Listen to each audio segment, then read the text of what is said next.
Go now. Recite your poem to your aunt. I threw myself to the ground.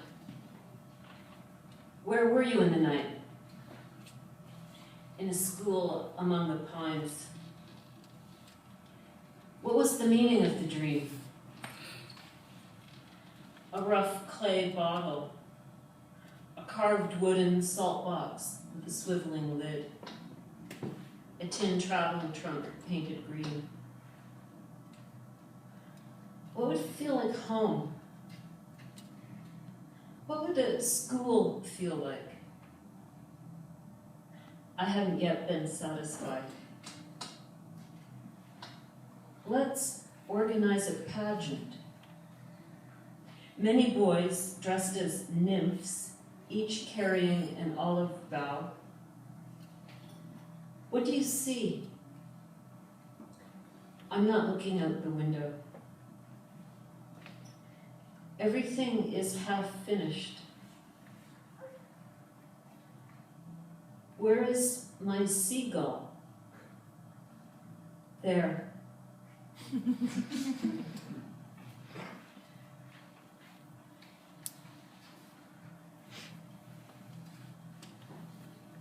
The melancholy. Everybody was feeling the melancholy. Each felt it in her own way. They used the word melancholy because of global post-history. The humor became a politics. The ones who claimed they weren't melancholic were in denial. Theirs was the deepest form. Some were just tired, a word they would repeat to themselves vaguely. There was dread.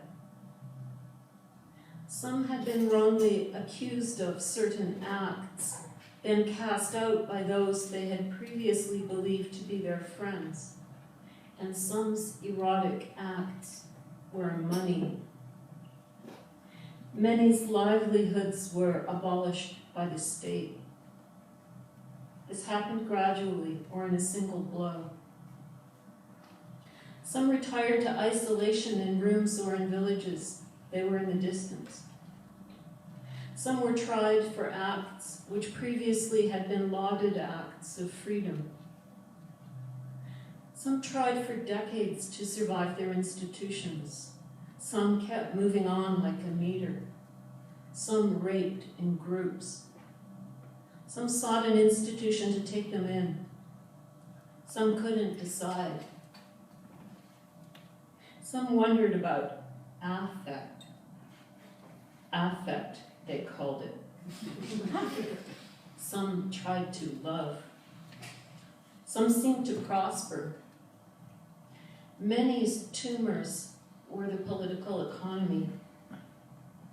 Some compiled lists of their titles and accomplishments and wore these lists like luxury garments. Some wept at the cash machine. The queer ones. All have a share of both. Some spoke of their immune systems as a landscape.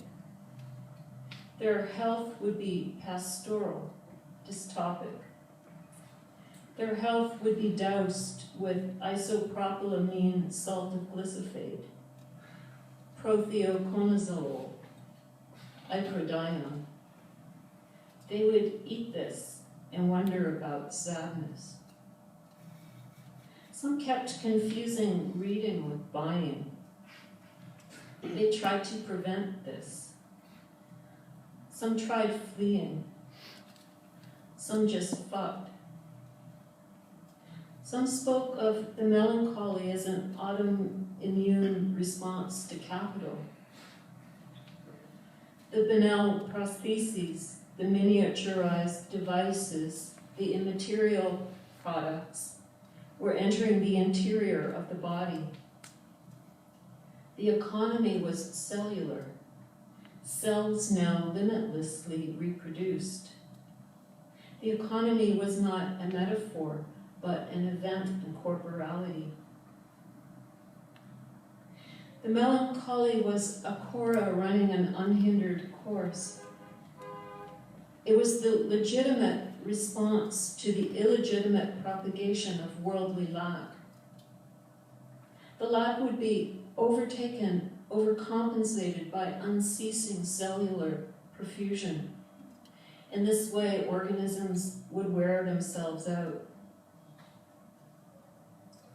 Previous compilers of the Handbook of Melancholy have provided us with only an internal view. Within the current province of melancholy, everything else is merely an accessory. The melancholy is administrated. It is thorough.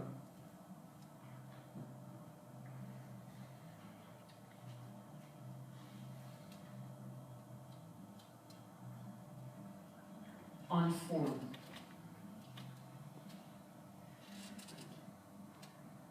You could say that form is learning. You can see form take shape.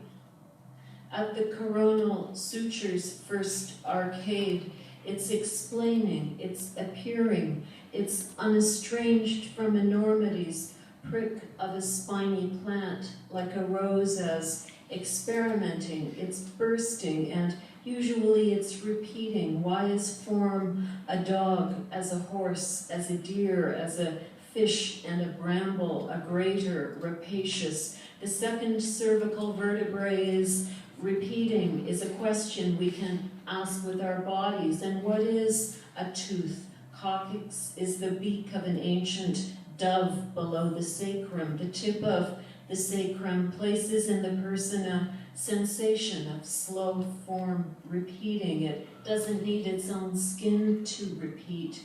Fox, a foxtail, a lizard as psoas, a small flask of modern oil at the throat. The repeat carries between bodies. What's made in this space are theories, and thymus, a rising of beneficial smoke as thorax, as guitar, the hairs exact, and between bodies forms not ever without its stupendous bodies, so the repetition is never exact.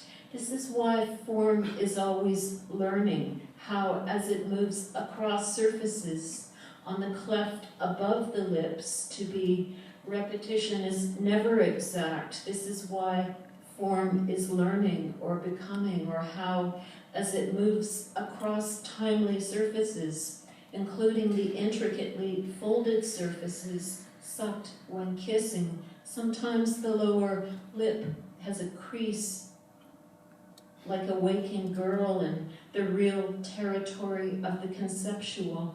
The liver is a crown and it is a vessel. It constitutes our life.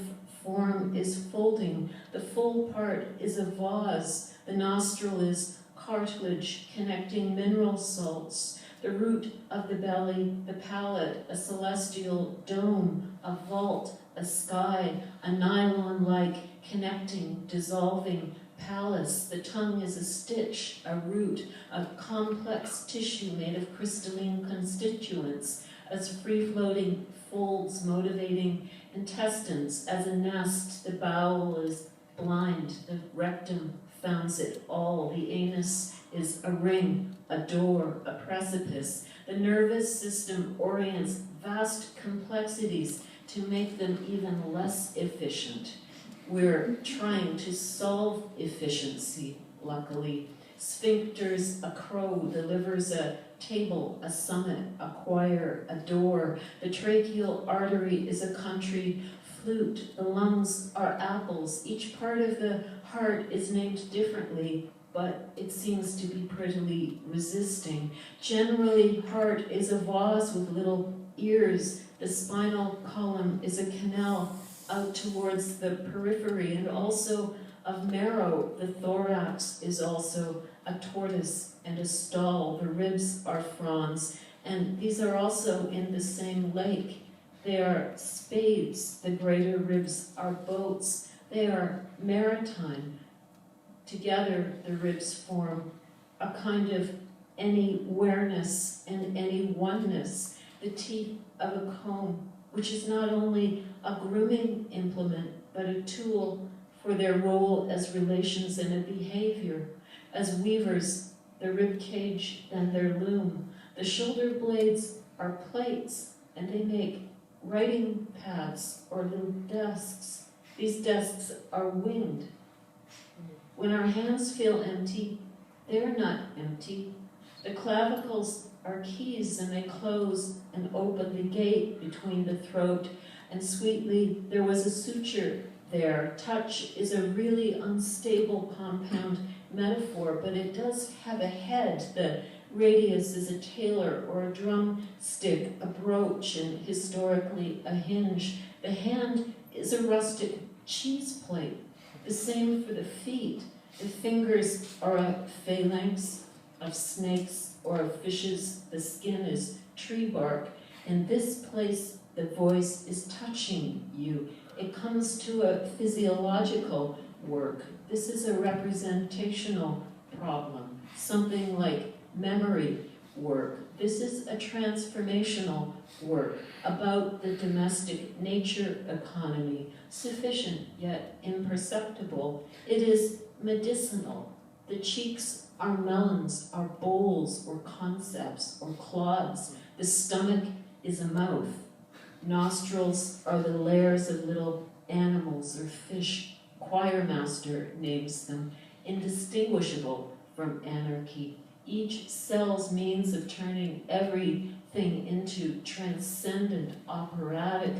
The heart as well as the liver. We can compare the liver to a city or a mansion, and the intestines are the market gardens surrounding it. The veins are roads leading up to the city gates. No proper limit, no verbal chain, continually altering. The cardiac veins are wee snakes, the ears continually altering internal conditions. A measuring cup and a conch, it is among the kitchen utensils, between our nerve endings and our motor units, like the female sex that thrives behind the earlobe. There is a bony poppy there, fucking wildly at the edge of capital. This experience can constitute a break in sincerity, density, and scale. The helix of the ear is a bracelet. The ear is also a hive. It produces wax, which is a humor. It is the nest of a swallow, as well as the eye sockets are basins for washing grain. The eye is carnival, artifice, intrigue, wanderings, root. The eyeball like a sun, like a cheek, like a breast. The white of the eye is a river pebble. The glance is a throw of stones. The iris is a rain on this conceptual metamembrane. Ah, luxuriant nomad pubis. The eyelid is skirt. The eyelashes are the outer surface of the mind, that album, berry or nymph, pip, barleycorn, hill, or sparrows completely and ardently send their action, thriving, foray, touch this suture right now.